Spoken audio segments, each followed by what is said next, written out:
that's not an issue. What kind of book am I? Okay.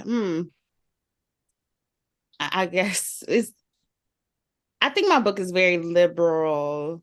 It's not traditional. You know, a little boy is going around dropping the F-bomb.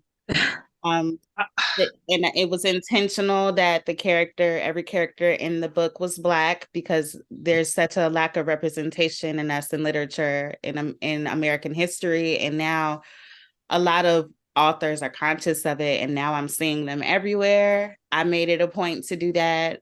So I think it as liberal and inclusive as possible. Huh. Okay, so yeah, Paris. Huh. So your book, it's a children. Okay, you may not have sort of intended it as a children's book initially, but I believe it's become that. It And, yeah, it has the F word in yes. it. Please explain. And how has the sort of reaction to that been? Good question. I had a stack of books.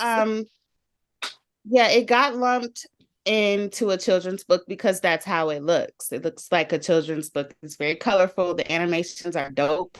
The boy in the book, his name is Floyd. This was not planned, but I released the book a month after the George Floyd incident that happened in America. And what was crazy about it is my book went viral when I dropped it on social media.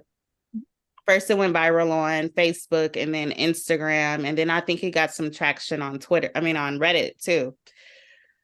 But it was how was it received? It was 50-50. Some people had the audacity to come on the comments and say something along the lines of, and this is why people like George Floyd existed, because you people, meaning Black people, think it's okay for children to swear and act this way, and you make light of it instead of actually disciplining your children. And most people just found it funny, which was my hope. My hope was people would find it funny, and that these parents are Black. It's a mom and a dad living in a Black household, which is often not depicted for Black families. It's always a single mom. Mom and dad are there. They didn't whoop him or spank him or yell at him. They talk to him, and this is not how you say things. And, so a lot of people received it really well. A lot of people just found it funny.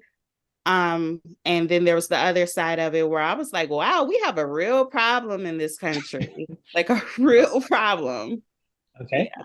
The problem being that they just didn't get it. Racism. And they were sort of opposed to it. Oh, I see. Okay. Yeah, racism. So they were, so you got a lot of sort of racist backlash from your book? A lot of racist comments, of racist comments. And some didn't mention race at all. Some were just like, this isn't cute or funny. Like, why would you let your son swear? But I'm as unserious of a person as a person can be. You will never catch me being that serious. But Paris, I've got to admit, I love everything about you, but I could never give that to my kid. Like, how do you convince? Not a kid's book. It's not a children's book. Okay, so it's not a kid's book. So it's for. So what's the target? What's the target? The target was parents. The target was parents. Yeah, parenting to educate the parents. Okay, not to educate it's a parenting them. book. It's a parenting book. That's what I listed it as for the genre, parenting book. But for whatever reason, people keep lumping it into a children's book because that's how it looks. So I get it. I do get it. I think if you are conservative, I can see people not, I would give it to my kid. Yeah, conservative mindset, I can totally understand like why people didn't receive it, just laughed at it. If nothing else, just laugh. But a lot of people had felt the urge to tell me, I'm sorry, I wouldn't give it to my kids, but it's not for kids. It's for parents. That was the target. Yeah. You see, now that you've said that, that's something that I would get for myself to educate myself about how to sort of go about sort of teaching my child. Yeah. It sounds like a common situation too. Like very common. common. Like I think I did that when I was a child. Like I didn't know what it meant, but I heard it and I said it. And my parents were like, okay, Mhm. and yeah, but it's A lot of the comments were like, "Oh, my nephew needs this," or "My niece won't stop saying it." TikTok, that's where I at first I made the majority of my sales on Facebook, but I put the book on TikTok, and it got like 10,000 views. But this little girl, there was a video of this little girl swear like cussing her siblings out. And I commented on it. I'm like, oh my gosh, I have the perfect book for her. I want to say from that comment, I think I sold maybe 200 books from that comment on, from people like, yeah, my daughter says it all the time. Or like, so people can relate, Yeah. in the book, the kids, he heard it on TV. Mhm. Yeah. So you tapped into something that you did it from the heart, I suppose, and it sort of happened that way. But you tapped into something, you were able to sort of build a community around that, I suppose.